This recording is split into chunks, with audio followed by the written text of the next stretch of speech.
TV में मुजाहिद वली आपको खुशामदीद कहता है। और हुकूमत सिंध के तर्जुमान ने इंकशाफ किया, दावा किया कि उन्होंने जो बम धमाका कराची में हुआ था उसके मुल्ज़िम की निशानदही भी कर ली, वो हलाक भी हो गया, बल्कि सारा नेटवर्क पकड़ लिया गया। आज उन्होंने मुर्तज़ा वहाब ने पुलिस अफरान के सीनियर रहनुमाओं के साथ प्रेस कॉन्फ्रेंस में बाकायदा फुटेज के साथ दावा किया कि ये मुल्ज़िम अलादीनो पहले भी पकड़ा गया था, ज़मानत पर रिहा हो गया था। देखिए मुर्तज़ा वहाब ने जो इंकशाफ या दावा किया, उसके बाद हम अपने ब्यूरो चीफ ज़िले हैदर के पास आएंगे, जिनसे मालूम करेंगे कि क्या इसका पस मंज़र है।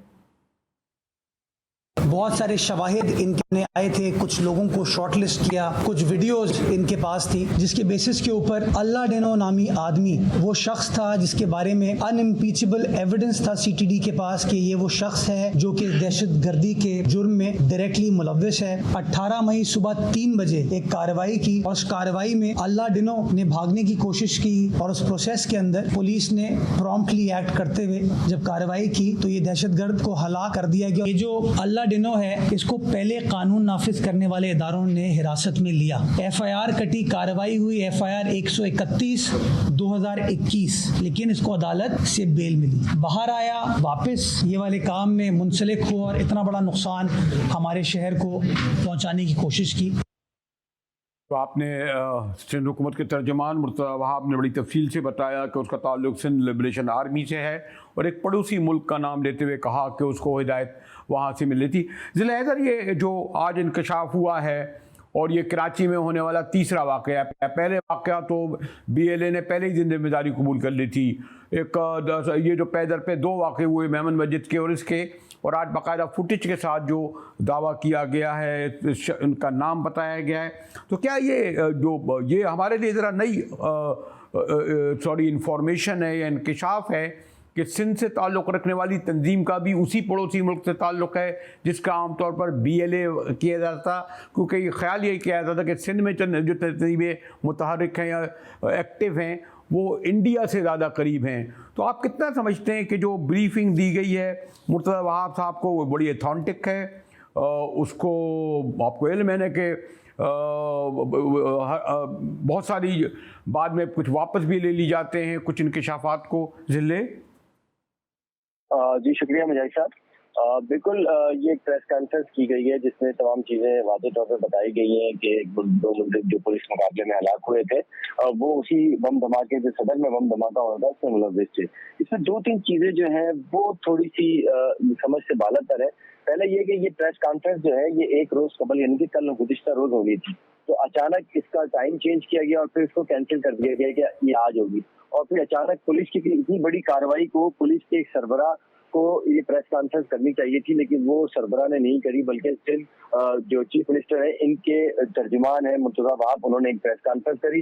जितना चंद घंटों में उनको ब्रीफ किया गया उसमें उन्होंने वही जो है वो बयान कर दिया। अब जहाँ तक बात है रेवोल्यूशन आर्मी की जो जिसने बम धमाके की जिम्मेदारी कबूल भी की थी, इस शख्स को जियो फेंसिंग के जरिए ट्रेस आउट किया गया कि ये साइकिल पे वहां पे आया था। फिर अतराफ की CCTV फुटेज निकाली गई और वो दिखाया भी गया प्रेस कॉन्फ्रेंस के दौरान।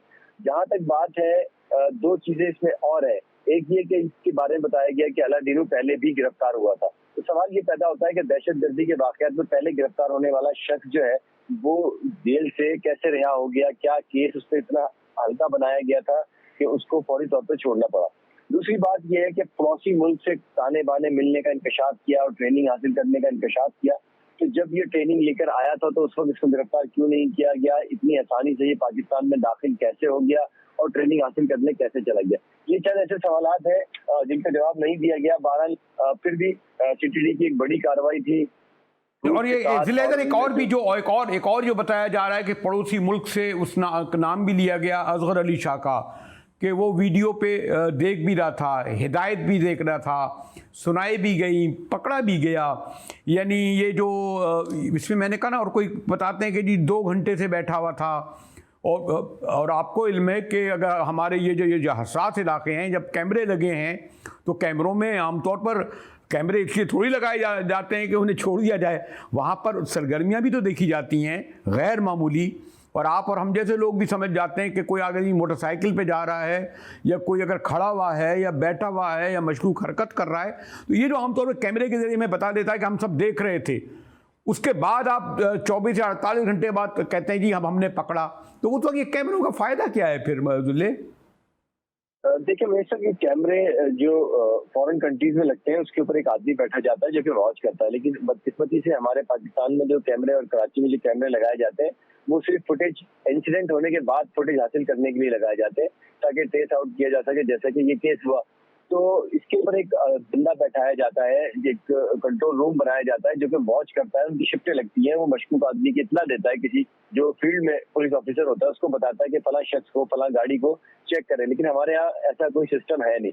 दूसरी बात ये है कि अब देखना ये है कि ये इनकाउंटर में 2 दहशतगर्द मुबैना तौर पर जो हलाक हुए हैं, जिनका ताल्लुक बताया जा रहा है केवल दापसन तंजीम से था, पड़ोसी मुल्क से ताने बाने भी मिलते थे। अब क्या ये ग्रुप खत्म हो गया या इनके और भी कारिंदे, ये उन्होंने नहीं बताया। कितने स्ट्रांग है, मजीद क्या कार्रवाइयां कर सकते हैं, मजीद क्या इरादे रखते हैं, खतरनाक इरादे जिससे किसी को नुकसान पहुंचाया जा सकता है या कानून नाफिज करने वालों इदारों को निशाना बनाया जा सकता है, इस बारे में प्रेस कॉन्फ्रेंस में एक और बात भी जो दिल है ना कि अभी हमारे आपके चीफ मिनिस्टर साहब ने जब प्रेस कॉन्फ्रेंस की थी गालिबन एक दिन पहले या शायद 48 घंटे पहले, उसमें कहा था कि सिंध में कोई दहशतगर्दी के 10 वाक़यात हुए हैं, लेकिन उन 10 दहशतगर्दी के वाक़यात के हवाले से उन्होंने कोई नाम नहीं लिया था किसी तंजीम का। तो अगर कोई सिंध में, ये सिंध लिबरेशन आर्मी एक्टिव है, इन्हें नाम भी पता चल गए हैं और 10 से पहले वाक़े भी हो गए, तो अचानक मेरे लिए अगर आप मुझे बता दें इन्फॉर्मेशन, ये एक नया नाम है और आमतौर पर नाम भी यानी वाले आपको बदलते रहते हैं, रखे जाते रहते हैं, तो इस हवाले से भी बहुत सारे सवाल मशकूक हैं, क्योंकि कुछ लोग कहते हैं कि नहीं ये उन कॉम्प्रेस जमातों में भी जाती रही है जिम्मेदारियाँ जो ज़्यादातर रवाबित इंडिया से रखते हैं। इसलिए ज़रा सा ये कि ये सॉरी टू से ये जो तारीख़ी पस मंज़र के बाजार से सिंध की आमतौर पर सरगर्मियों के हवाले से गलत या सही दावे किए जाएं, उनका ताल्लुक इंडिया से बताया जाता है, लेकिन इसका जो एक पड़ोसी मुल्क का बाकायदा नाम लेना, और जो हमारा दोस्त मुल्क है, देरीना दोस्त मुल्क है, और उसमें भी इस लेवल पर आप ये नहीं समझते कि नहीं वजारत ख़ारजा से क्या रुजू किया गया होगा एक मुल्क का नाम लेते हुए जिसका यहाँ सफारत खाना है? ये तो बहुत बड़ी गालिबन सॉरी टू से, इसके लिए मेरे कोई मुनासिब लफ्ज़ भी नहीं मिल रहा है कि मैं कहूँ कि दावा और इसके बड़े मुज़मिन इजाज़ा हो सकते हैं अगर वो मुल्क जो है जिसको नाम लेने से भी मैं गुरेज कर रहा हूँ अगर इस पर रद्दमल का इजहार करे। ये ऐसा 2 मुल्कों का नाम लिया गया है कि 2 पड़ोसी मुल्कों का, एक से ट्रेनिंग हासिल की गई है जबकि दूसरे से वो राब्ते में था। जिस मुल्क से वो राब्ते में था उसमें भारत का नाम लिया गया है कि भारत से वो राब्ते में था और वहाँ से उनको एड भी मिलती है और नहीं, लेकिन उन्होंने कहा टेलीफोन कॉल तो ईरान से मिली ना, आ रही थी उसको बराह रास्त, यानी वो इतने इत्मीनान से फ़ोन कर रहा है, वीडियो पे बात कर रहा है, देख रहा है सब कुछ, ये भी देख रहा है कि मास्क क्यों नहीं लगाया तुमने। जी तो अब बात ये है कि वो ईरान से बैठ के, पड़ोसी मुल्क से बैठ के उसकी सरगर्मियां वॉच कर रहा है, लेकिन बदकिस्मती से एक मोबाइल फोन के जरिए तो उसको वॉच किया जा रहा है। लेकिन जहाँ पे 100 से ज्यादा अतराफ में कैमरे लगे हुए हैं और हसास इलाका है, कई हेडक्वार्टर्स, कई मुख्तलिफ चीजें जो है यहाँ पे हैं, वहाँ पे जो कैमरे लगे हैं उसको देखने वाला कोई नहीं है। दूसरी बात आपने करी कि सीएम सिंध ने 10 धमाके नहीं, उन्होंने 11 धमाकों की बात की थी कि 11 इंसिडेंट ऐसे हुए हैं, लेकिन उन्होंने ना किसी मुल्क का नाम लिया ना किसी तंजीम का नाम लिया। एक और चीज ये कि इंटेलिजेंस नेटवर्क के थ्रू जो है ये बात तस्लीम साहब को बतानी चाहिए थी कि जो लोग इस धमाकों में मुलव्विस हैं, इंतहा पसंद तंजीम में मुलव्विस हैं, उनका मोटिव क्या है, वो क्या चाहती है, वो किसको टारगेट करना चाहती है और हमारी क्या हिकमत अमली है। लेकिन इसके बाद कोई हिकमत अमली नहीं देखी गई। सदर धमाके के बाद थानादर का धमाका हुआ, उससे पहले जो चाइनीज पे अटैक किया गया था, जिसके बाद जो है एक बहुत बड़ा नुकसान इस मुल्क को हुआ कि चाइनीज टीचर्स जो है यहाँ से मूव होकर वापस अपने कंट्री चले गए और उन्होंने वो इदारा जो लैंग्वेज सेंटर का था वो मुकम्मल तौर पर बंद कर दिया। तो ये इस तरह की कार्रवाइयां इंटेलिजेंस बेस पहले से होनी चाहिए, पहले से गिरफ्तार किया जाए। और दूसरा आसान हल ये होता है कि किसी को भी दहशतगर्द को इनकाउंटर में मार दिया जाए, उसकी फाइल फौरी तौर पर बंद हो जाती है। अब ये सदर धमाके की फाइल जो है ये मुकम्मल तौर पर बंद हो गई कि इसमें जो दहशतगर्द मुलव्विस था वो मारा गया। लेकिन अगर ये गिरफ्तार हो जाता तो फिर या तो पहले की तरह छूट जाता, इसकी इन्वेस्टिगेशन इतनी कमजोर होती, कोई इन्वेस्टिगेशन करने के लिए तैयार नहीं होता, दफात ऐसी नहीं लगाई जाती है, उसको बाहर सूरत जो है वो अदालत से रिलीफ मिलता और वो बाइज्जत बरी हो जाता या फिर जमानत से बाहर होता। तो ये इनकाउंटर करना जो है ना, ये बहुत आसान हल है। और ये मेरा ख्याल है कि अब तक जो हमने देखा है कि पुलिस के लिए सबसे आसान हल होता है कि वो फाइल बंद कर देते हैं कि केस इज क्लोज। तो इसके साथ नहीं, अगर मैं आप आखिरी सवाल ये करूंगा, मसलन अगर ये कहते हैं कि वाकई अल्लाह दिनो जिसको जो मारा गया है उसका यकीनन सिंध में कोई रिश्तेदार, भाई बहन, ये वो बैकग्राउंड में खाना कोई ऐसी चीज़ नहीं बताई गई जिस तरीके से जो बलूचिस्तान की जो ख़ुदकश हमला खातून थी उसने तो खैर विक्टी का निशान ही बनाया था, उसके शौहर भी था, बच्चे भी थे, हत्ता कि उसके वालिद जो है पुरसा तक लेने के लिए घर में बैठे हुए थे तुरबत के, यानी वो तो तमाम चीज़ें। तो ये अल्लाह दीनों के बारे में ये नहीं बताया गया कि ये किस गांव का है, किस देहात का है, रिश्तेदार कौन है, क्या पस मंज़र है। जी बिल्कुल, इसके इलाके के बारे में बताया गया, उन्होंने बताया है कि ये फला इलाके का रहने वाला है और उसके बाद ये कराची मुंतकिल हुआ और आता जाता रहता था, पहले भी पकड़ा गया और यहाँ पे इंतहा पसंद जो सिंधी तंजीम है उससे इसके ताल्लुकात थे और उनसे राब्ता भी रहता था, फोन पे भी कई दफा बात होती थी, इंस्ट्रक्शन भी उसको वहीं से मिली थी। तो लेकिन इसके अलावा इसके जो ताल्लुक, इसका अपना जो नेटवर्क यहाँ चल रहा था, ये तो पड़ोसी मुल्क हिदायत दे रहा था ना, यहाँ जो नेटवर्क चल रहा था, यहाँ जिसने फैसिलिटेट किया है, यहाँ बम बनाने की तरबियत जो है, बम बनाने का सामान जिसने इसको दिया है, वो लोग कौन थे और वो यहाँ किस तरह आया, ये निशानदेही किसने करी। सदर ने इस जगह पे साइकिल खड़ी करनी है, मोटरसाइकिल पे नहीं, साइकिल पे धमाका करना है या गाड़ी पे धमाका करना है, ये इंस्ट्रक्शन यहाँ पे किसने पास करी, इस बारे में जो है वो जो इदारे हैं उन्होंने अब तक जो है कोई मालूमात शेयर नहीं करी। ठीक है ज़िल्ला साहब, हमें तफसील से जो बहुत सारे सवालों के जवाब मुर्तज़ा साहब ने जो ऑब्जर्वेशन दी उसके हवाले से ज़िल्ला हैदर जो बड़े सीनियर हमारे ब्यूरो हैं और ख़ासतौर पर क्राइम को कवर करते हैं, वो मज़ीद सवाल उठा रहे थे और इसी नौइयत का बल्कि उससे ज़्यादा ख़तरनाक संगीन वाक़या सानिया का इंकशाफ हमारे हुकूमत बलूचिस्तान की तर्जुमान फरहा शाह ने किया और उन्होंने तुरबत में पकड़ी जाने वाली एक खातून का जिक्र किया जिनका नाम नूरजहां बताया और उसका ताल्लुक भी उसी BLA के मजीद ब्रिगेड से बताया जिसने कराची यूनिवर्सिटी में ख़ुदकश हमला किया था। गुफ्तगू करेंगे ब्रेक के बाद। फरहा हमारे शाह हमारे साथ होंगी, हमारे साथ रहिएगा।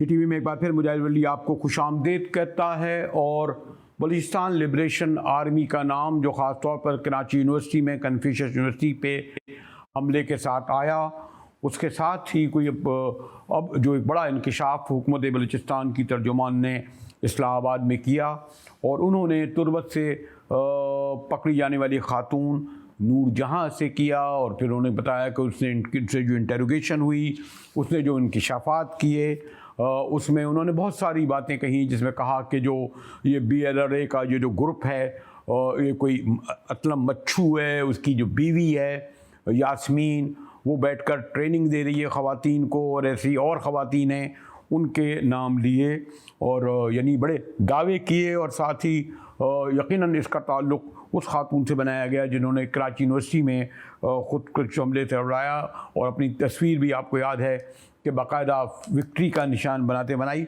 और ये कोई मामला सिर्फ़ एक दहशत गर्दी का नहीं करार जा सकता, ख़ास तौर पर सिपैक और पाकिस्तान और चाइना के ताल्लुकात के पस मंज़र में देखा जाए तो ईरान अफ़गानिस्तान के बॉर्डर से जो दहशत गर्दी की लहर आई है और ख़ास तौर पर एक बलोच खातून का एक बहुत बड़ा वाक़या सानिया है। हमारे साथ फरहा शाह तर्जुमान हुकूमत बलूचिस्तान मौजूद हैं। जी फरहा, शुक्रिया हमारे लिए वक्त निकाला। कल आपने जो प्रेस कॉन्फ्रेंस की उसमें बड़ी तफसील से तो बताया था, लेकिन ये नाम भी लिया कि कोई नूरजहां हैं और फहमीदा हैं, पता नहीं ये जो है 50 असली नाम हैं और फिर इनका ताल्लुक भी उसी से बताया जो मजीद ब्रिगेड जिसको कहते हैं, जिसने कराची यूनिवर्सिटी पे हमला किया। तो ये तो बड़ा इंकशाफ हुआ फरहा बीबी। जी बिल्कुल, देखिए जिस तरह कराची का वाक़या भी आप सबके सामने है और फिर इसके बाद 16 को नूरजहां नामी ख़ातून को तुरबत से गिरफ़्तार किया गया ऑपरेशन के दौरान और जो हमारी वहाँ की CTD एडमिनिस्ट्रेशन और CTD रेंज के जो हमारे ऑफिसर्स थे उनके साथ अदारे भी इसमें इन्वॉल्व थे और खुफिया एक इतला पर इसमें फ़ीमेल कांस्टेबल जो लेडीज़ कांस्टेबल्स थी वो भी थी। तो जब ये ऑपरेशन किया तो वहाँ से नूरजहां नामी ख़ातून को गिरफ़्तार किया गया, उसके साथ उसका एक साथी भी था और जो चीज़ें उससे बरामद हुई उसमें ख़ुदकुश जैकेट थी और बारूदी मवाद था जिसका 9 किलोग्राम तकरीबन वज़न था। इसके साथ साथ एक क्लाशनकोफ थी, हैंड ग्रेनेड था। बिल्कुल ये सारी कड़ियाँ जो हैं वो मिलती हैं। और फिर उसके बाद जब नूरजहां पे बाकायदा तौर पे कानूनी तकाज़े पूरे करते हुए FIR हुआ, कोर्ट में उसे पेश किया गया। फिर कोर्ट ने अभी 7 रोज़ा जिस्मानी रिमांड जो है वो दिया है और तफ्तीश उससे जारी है और तफ्तीश के दौरान बहुत से अहम इंकशाफात उसने किए हैं, बहुत सी ऐसी चीज़ें कन्फेस की हैं जिससे ये ज़ाहिर होता है कि BLA की जो कल अदम तंजीम है BLA, उसकी ज़ेली शाख मजीद ब्रिगेड, उससे इसका ताल्लुक है और वो ही मज़ीद ख़वातीन को ख़ुदकुश हमलों के लिए तैयार कर रहे हैं। और इसके साथ साथ एक और भी बड़ा अहम इंकशाफ नूरजहां ने किया कि असलम उर्फ अच्छू जो अफ़गानिस्तान में मारा गया था, उसकी वाइफ यास्मीन असलम तमाम ख़वातीन को ख़ुदकुश हमले करने के लिए तैयार कर रही है। तो ये सारी कड़ियाँ जो हैं वो बिल्कुल मिलती हैं और यहाँ पर मैं ये भी कहती चलूँ कि हम खराज तहसीन पेश करते हैं अपनी सिक्योरिटी एजेंसीज़ को, अपने कानून नाफिज करने वाले अदारों को। ये एक बहुत बड़ी कामयाबी है। आप देखें कि ये लेकिन फरा बीबी एक ये भी तो है ना कि ईरान अफगान बॉर्डर है, बलूचिस्तान का बड़ा सॉफ्ट बॉर्डर है और ये बड़े ऐसा लग रहा है कि कराची में भी जैसे वो आए, वो कहते हैं जी उसी बॉर्डर से आए, ये जो नेटवर्क है। तो असल तो ये जब लोग वहाँ से आ रहे हैं, एक शहर से दूसरे शहर में आ रहे हैं, तो सॉरी टू से उसमें उस सिलसिले में खाली प्रोविंशियल गवर्नमेंट की जिम्मेदारी नहीं है, लेकिन इसमें फेडरल गवर्नमेंट, फेडरल एजेंसियाँ। तो ये तो आप चले नूरजहां को तो आपने पकड़ लिया, लेकिन ये कराची में एक वाक़या हुआ, ये जो शारी बलोच का हुआ और आप कह रही और वाली ख़वातीन, तो इस सिलसिले में आपकी हुकूमत तो वो तहरीक अदम एतमाद हुकूमत और वही जो मसाइल उसी में लग रही है। इतने बड़े वाक़यात ख़ासतौर पर BLA के हवाले से जो सामने आ रहे हैं, इस पर तो ज़्यादा तवज्जो देने की ज़रूरत नहीं थी फरा बीबी। जी बिल्कुल ऐसी बात नहीं है। देखिए जैसे ही चीफ मिनिस्टर अब्दुल कद्दूस बिज़िंजो ने अपनी रिस्पॉन्सिबिलिटीज़ संभाली तो सबसे अहम इशू जो तरजीहात में था और हल तलब था वो लॉ एंड ऑर्डर के ही हवाले से था। और जिस तरह आपने बॉर्डर्स की बात की और आपने कहा कि बॉर्डर से आमदोरफ्त, जी बिल्कुल देखें हमारे जो सिक्योरिटी एजेंसीज़ हैं, हमारे सिक्योरिटी नाफिज करने वाले अदारे हैं, हमारी जो बाकी जो पुलिस हैं, CTD है, हमारी जो हुकूमत मौजूदा हुकूमत है, इस तरफ उनकी बहुत भरपूर तवज्जो है और बहुत से ऐसे आमद-ओ-रफ्त पे काबू पाया जा चुका है। और मैं आपको ये भी बताऊं कि बॉर्डर फेंसिंग का जो आप सुन रहे थे कि वो भी की जा रही है, वो भी मुकम्मल है तकरीबन। और जिस तरीके से आपने कहा कि मौजूदा हुकूमत अपने ही मसाइल में घिरी हुई है, इस तरफ तवज्जो नहीं है, ऐसी बिल्कुल बात नहीं है। हमारे जैसे ही हुकूमत आई और चीफ मिनिस्टर ने अपना ओहदा संभाला तो नेशनल एक्शन प्लान की मीटिंग में उन्होंने पहला जो इशू हाईलाइट किया वो यही किया कि हमारे ही ये लोग हैं और इनके साथ बातचीत के थ्रू हमें मसाइल को हल करना है। देखिए ज़ोर की ताकत पर और असले पर और इस तरीके से जो मसाइल हैं वो हल नहीं होते। हम बार बार ऐसे लोगों को, ऐसे ग्रुप्स को भी दावत दे रहे हैं कि ये आपकी सरजमीन है, ये आपके लोग हैं, खुदारा इनके लिए मज़ीद मसाइल पैदा ना करें। और यहाँ पर एक बहुत अहम बात मैं ये भी करती चलूँ कि आप ये देखें कि अभी ख़वातीन को, पहले तो वो हमारे बच्चों के पीछे, हमारे जवानों के पीछे पड़े हुए थे, अभी वो ख़वातीन को ऐसी कार्रवाइयों में इन्वॉल्व कर रहे हैं जो कि हमारी बलोची जो रवायात हैं ये उसके बिल्कुल ख़िलाफ़ चीज़ है। हमारी बलोची रवायात में कहीं भी ये चीज़ शामिल नहीं है। बल्कि क्या मैं आपसे ये भी कहूँ कि आप बलोची रवायात हैं या जिस भी कास्ट को आप उठा के देखें, ख़वातीन का एक बहुत अलग मकाम है। तो ये जो कार्रवाइयाँ इस तरीके से ख़वातीन को इन्वॉल्व करके की जा रही हैं, इससे मसाइल मज़ीद बढ़ेंगे। लेकिन बहुत हद तक मैं आपको बताऊं कि हमारे सिक्योरिटी नाफिज करने वाले अदारे फरा आपने एक दुरुस्त निशानदेही की कि ये हमारे लोग हैं, हमें इनको बातचीत करना चाहिए, इंगेज करना चाहिए। और शायद ये आप एक पूरा पस मंज़र है ना कि बलूचिस्तान में एक आम तौर पर एहसास महरूमी पाया जाता है और शायद कुछ ज़ातियाँ भी हुई, फिर लापता अफराद के केसेस एक अरसे से चल रहे हैं और अक्सर यही कहते हैं कि वो लोग चले जाते हैं और जब आपका दुश्मन बॉर्डर के उस तरफ आपका मुंतज़िर हो और उसके रिसोर्स के साथ हो, तो इसलिए मैं ये कह रहा था कि खाली प्रोविंशियल गवर्नमेंट का नहीं बल्कि फेडरल गवर्नमेंट, उनकी एजेंसियाँ, इनको तो एक इसको बहुत ही प्रायोरिटी पे रखना चाहिए था, जो अब तक नहीं लगता फरहा शाह। जी देखिए, ये आपने जिस तरह इधर बात की कि ये हमारी वाकई बलोची रिवायात में है कि जब खातून अपनी चादर भेजे या खातून को आप भेजें कातिल के घर में भी तो कत्ल माफ़ हो जाते हैं। ये है बलोची रिवायात। और जहाँ तक बात है, देखें हम तो मेहमानों को टारगेट करना, जिस तरह कराची में ये वाक़या हुआ, बलोच रिवायात या बलोचों की हिस्ट्री आप उठाकर देखें तो हम तो मेहमान के लिए अपनी जान खुद दे देते हैं उसकी हिफाजत करने के लिए। तो ये बलोच नहीं हो सकते ये, क्योंकि बलोची रिवायात के सख्त खिलाफ बात है। और यहाँ पर जिस तरह आपने कहा कि एक माइंड सेट बनता जा रहा है और जिस तरीके से हमारे जवानों को इन्वॉल्व किया जा रहा है, इसी हवाले से मौजूदा हुकूमत ने और चीफ मिनिस्टर ने बड़ी इसका इजहार भी किया है बहुत सारे प्लेटफॉर्म्स पर और बहुत से अहम जगहों पर। और अब हम एक ऐसा लाएअमल तैयार कर रहे हैं कि हमारे जवानों को, हमारे बच्चों को, कि हम उन्हें ऐसी हेल्दी और पॉजिटिव एक्टिविटीज़ में इन्वॉल्व करें और डिफरेंट हमारी जितनी भी जगह हैं मुख्तलिफ इंटीरियर बलोचिस्तान में, वहाँ पर अवेयरनेस कैंपेन चलाई जाए। क्योंकि आप ये देखें कि इतनी जो हमारे इंटीरियर बलोचिस्तान है, हमें बहुत ज़्यादा फुकदान है बुनियादी सहूलतों का। हमारे यहाँ पर जो लोग हैं उन्हें बाहर बैठे हुए जो चंद लोग हैं वो गलत गाइड कर रहे हैं। और हमारे लोगों को भी ये समझने की ज़रूरत है कि वो जो बाहर बैठे या यूके में या यूरोप में अपनी ज़िंदगियों को इतनी फैसिलिटीज़ के साथ एंजॉय कर रहे हैं, अगर उन्हें वाकई में बलोचिस्तान का दर्द है, बलोचिस्तान के बारे में सोचते हैं, बलोचिस्तान के... आपने दुरुस्त कहा, लेकिन जैसे मैंने कहा कि जितना संगीन ये इशू है, जितना ख़तरनाक और हसास ये इशू है, उस पर प्रोविंशियल गवर्नमेंट से ज़्यादा नेशनल गवर्नमेंट और उनकी एजेंसियों और इदारों का फ़र्ज़ है कि वो इस पर तवज्जो दें। जैसे मैंने कहा कि ये कोई मामूली किस्म का कोई हमला या हसानिया और वाक़या नहीं। हमारे साथ रहिएगा, मिलते हैं एक ब्रेक के बाद।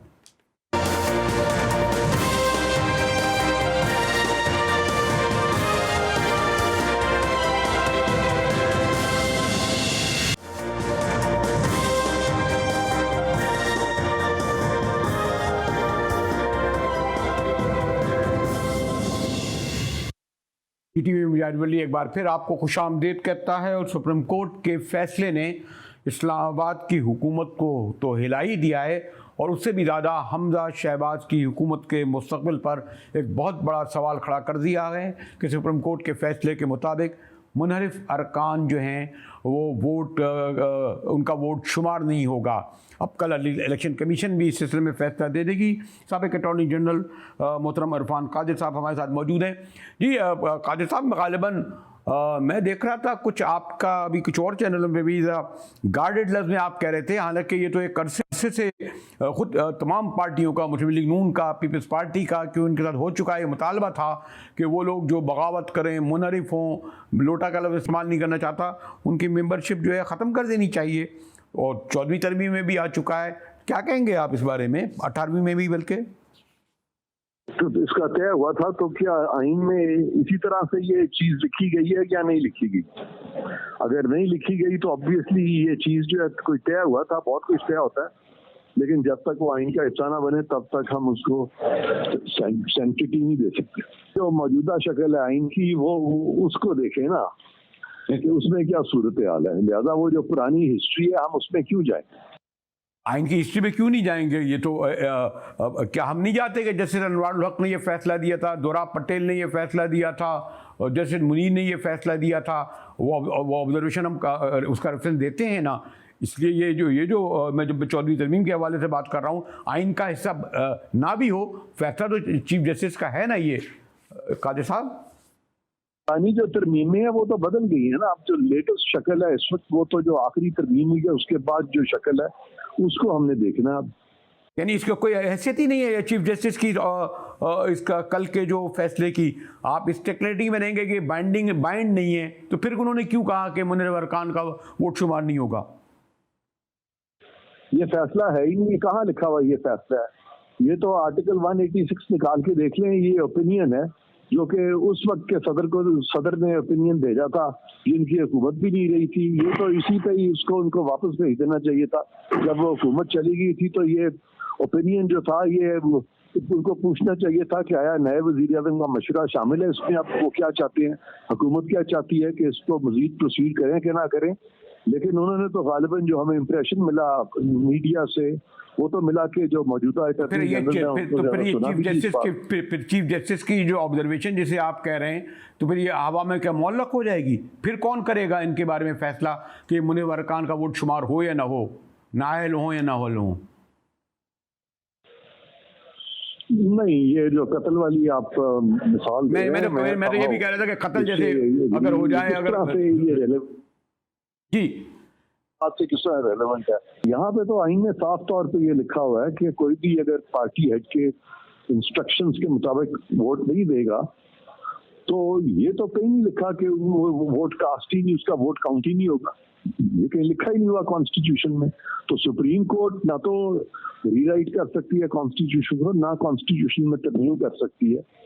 तो इन्होंने तो एक एडवाइजरी मशावरत की जूरिसडिक्शन को इस्तेमाल करते हुए यानी इम्प्रेशन ये कन्वे किया जा रहा है जैसे कि सुप्रीम कोर्ट ने आइन में तरमीम कर दी है। सुप्रीम कोर्ट कैसे बदल सकती है? सुप्रीम कोर्ट क्या जनरल बाजवा के सिलसिले में उनकी जो तौसी की गई थी उसने भी तो पार्लियामेंट को भेजा था कि उनकी तौसी 1.5 साल की जाए। सुप्रीम कोर्ट कर सकती है ना पार्लियामेंट को, फिर पार्लियामेंट ने उसकी तौसीक भी की। पार्लियामान 2/3 से बदल सकती है, पार्लियामान भी सिंपल मेजॉरिटी से नहीं बदल सकती। 2/3 अक्सरियत से पार्लियामेंट में आइन में तरमीम हो सकती है। फिर आपके मुताबिक ये फैसला जो है इस वक्त आइन का हिस्सा बनेगा जब 2/3 अक्सरियत ये फैसला करेगी कि मुनव्वर अरकान का वोट शुमार ना हो या मुनव्वर अरकान जो है नाअहल करार दिए जाएं। वो इसलिए पार्लियामेंट को भेजा था कि उस वक्त के जो अटॉर्नी जनरल थे उन्होंने खुद कहा था और लॉ मिनिस्टर ने कि हम इस पे कानून साजी कर रहे हैं। तो सुप्रीम कोर्ट ने कहा ठीक है फिर आप कर लें कानून साजी। ऐसे हुआ, उसके फैक्ट्स डिफरेंट हैं। तो फिर इसके मायने ये जो आइन कानून जमहूरियत, इसमें कोई मॉरलिटी नहीं है कि एक आदमी किस झंडे पे इस लीडर के नाम पर खड़ा और वोट जाके कहीं और दे दे अपने ज़मीर के ख़िलाफ़। मैं ज़मीर के ख़िलाफ़ भी नहीं कह सकता, मैं तो खैर ये भी नहीं कहता कि पैसे लिए गए होंगे या कुछ और चीज़ होगी। कादिर साहब नहीं, ये फैसला कभी भी आइन का हिस्सा नहीं बनेगा। वो तो पार्लियामान अगर चीज करती है तो फिर वो आइन का हिस्सा बनेगा। सुप्रीम कोर्ट के फैसले एडवाइजरी ज्यूरिसडिक्शन में जो फैसला दिया है, इसको तो जिसको उन्होंने एडवाइस किया है, ओपिनियन दिया है जिनको, वो भी मानने के पाबंद नहीं है। हुकूमत जब ओपिनियन सुप्रीम कोर्ट से मांगती है तो वो जरूरी नहीं है कि हुकूमत ओपिनियन मांगने के बाद उसी ओपिनियन पे स्टिक करे। हुकूमत फिर भी उसको रद्द कर सकती है।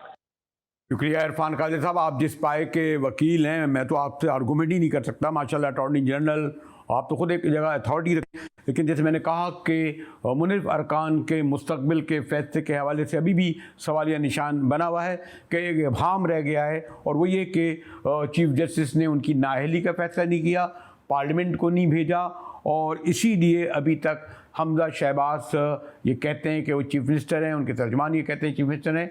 लेकिन बहरहाल मैंने कहा ना कि सुप्रीम कोर्ट के इस फैसले ने इस्लामाबाद की हुकूमत ही को नहीं, पंजाब की हुकूमत के मुस्तकबिल का ज़रूर जो है वो एक बहुत बड़ा सवालिया निशान उसे बना दिया गया है। इसी के साथ ही GTV से मुजाहिद बेली को इजाज़त दीजिए।